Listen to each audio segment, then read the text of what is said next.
Welcome to the Top 10 Garden Show with Ken Lain. Listen to Ken's tips, tricks, and garden shortcuts guaranteed to make your gardens more beautiful than ever this year. Now, welcome your host, Ken Lain. So, lots of holiday plants going out right now from the garden center, at least here in Prescott. So, we're kind of famous for our poinsettias, Christmas cactus, even houseplants are going out. I've noticed quite a few bigger trees. That is, pine, spruce, firs, the big evergreen trees. So people are decorating or adding to, and it is perfectly fine to plant right now. It is absolutely a great time to plant. I thought I would give you an insider tip on how to plant that in the yard right now. So your pressure's off right now. So plants are dormant.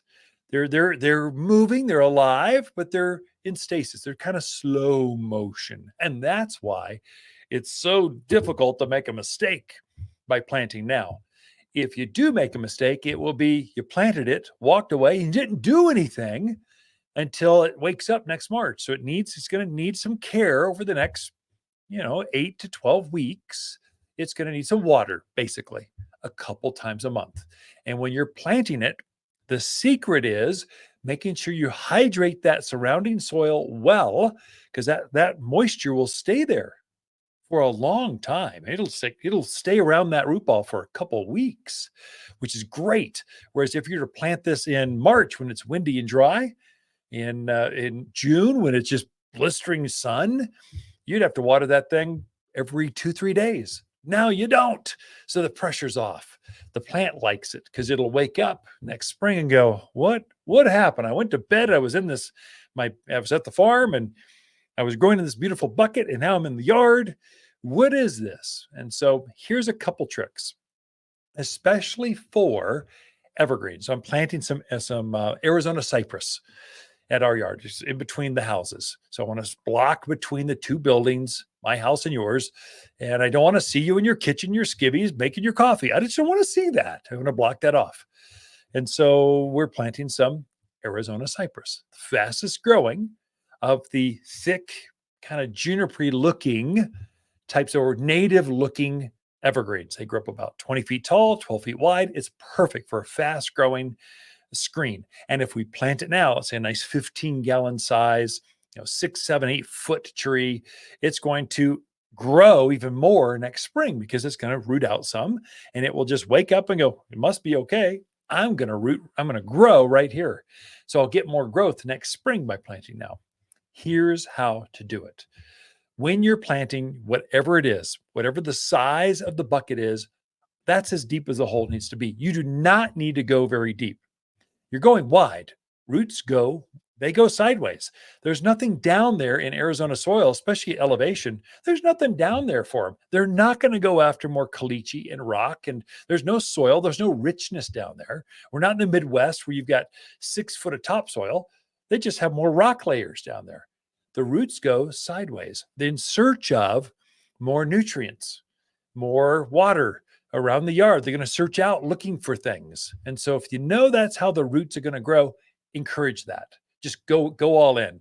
The same depth as the bucket, 3 times the width, kind of saucer shaped. That's the shape of your hole, planting hole.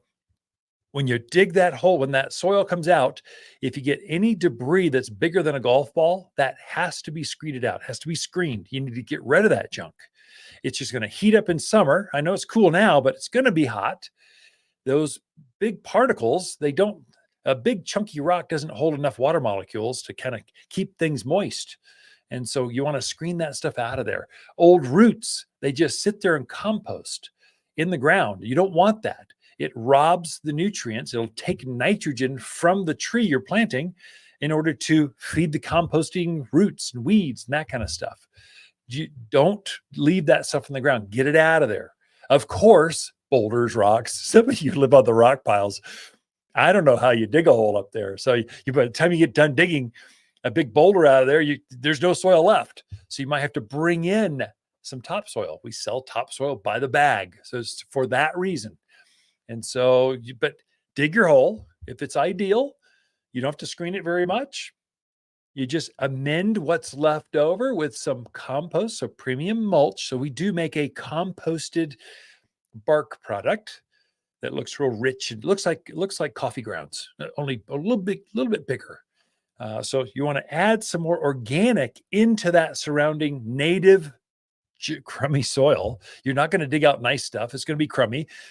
Blend about 25% premium mulch to your native soil and blend that together. And that's what you're going to use to backfill around that root ball. So as you blend that, if you hit a rock or something and you need to use a little bit more mulch as filler, go ahead. You can go up to about 50-50.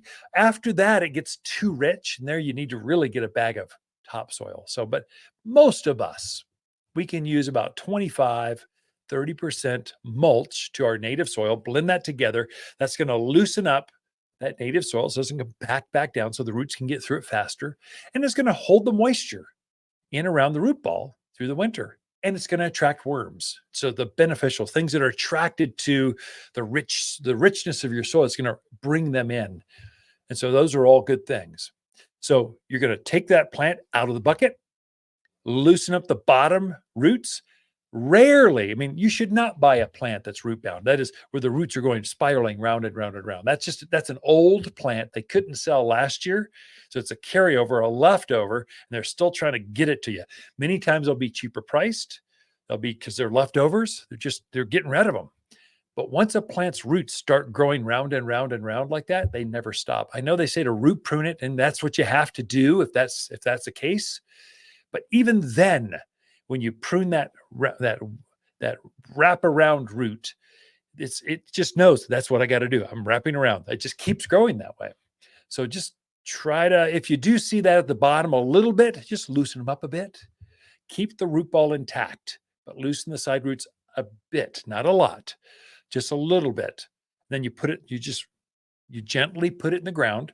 Take that mulch and native soil, wrap it around, just kind of pack it in around that root ball to keep it upright. And that's what you do. What I do before I put the plant in the ground, because I want to hydrate the surrounding soil. If I'm going to plant these new Arizona cypress, I'm going to have my hose out there. I'm going to hydrate that soil in the root ball to kind of that before I even put the root in the ground. I'm going to fill that planting hole up halfway with water. Not to water the plant that I'm going to put in there, but to water the surrounding soil so it doesn't wick water away from this new plant I put in the ground. That's what's going to ensure that plant stays moist for the next couple of weeks. So I'll fill it up halfway with water. I'll set my plant on top in the water on top at that hole. I'll backfill it with the mulch and native soil. Then I'm going to sprinkle a layer, a handful or two of all-purpose plant food. Then I'll top it off by watering it all in at the very end, kind of making sure everything is hydrated, and you're pretty much set for a couple of weeks. Now, here's the insider tip. Our snows to come can be very heavy. And so especially on fast-growing deodar cedars, very fast-growing Arizona cypress, these things grow. They just grow so fast. The wood hasn't solidified. And so these heavy snows come on, they're lighten up on these branches, and then they just weep. They fall over almost. So staking your evergreen trees, especially spruce, pine, fir, cypress, cedar, junipers, all these evergreens, stake that. So as the snows come, the plant doesn't load up with 100 pounds of snow and then fall right over. The root hairs will continue forming slowly, but they are still rooting. So it'll keep you from breaking those as it goes over. It won't kill the tree, but why come back out and have it after heavy snowstorm, have to prop it back up? So staking is the secret for this time of year for trees and shrubs, mainly evergreens that you're going to have to do that with. It's a game changer. Next year, you could probably cut that off. The stakes only need to stay on for about a year. And then once that new ring of growth forms, it's going to solidify. The roots are underneath it. It will stand up straight in even the most ferocious of snowstorms. So that's kind of the insider tip. A lot of folks go, this spruce is heavy on its own. It is, and it will stay up by itself until it gets 100 pounds of snow. Then it flops right over. So to stake it, 2 stakes on either side, just tie it once. Just one, we make a V-strap with some wire. just holds it upright, and it's just going to take the pressure off, keep that plant from just flopping over under the weight of all that wet snow. It's mainly going to happen February, March. Those snows are pretty heavy. That's how you plant this time of year. Mulch, food, nice same size hole, 3 times the width. And it's that easy, really. Water it a couple times a month, and you're good to go. Be right back with more after this. Okay, maybe after the same white elephant exchange, it's time to start a new holiday tradition. A living Christmas tree from Waters Garden Center can be decorated and enjoyed for a lifetime, not just a season. When the holiday festivities end, gather family and friends and plant your tree together for years of enjoyment. Guaranteed. As your family tree grows, have a tree grow with your family from Waters Garden Center in Prescott.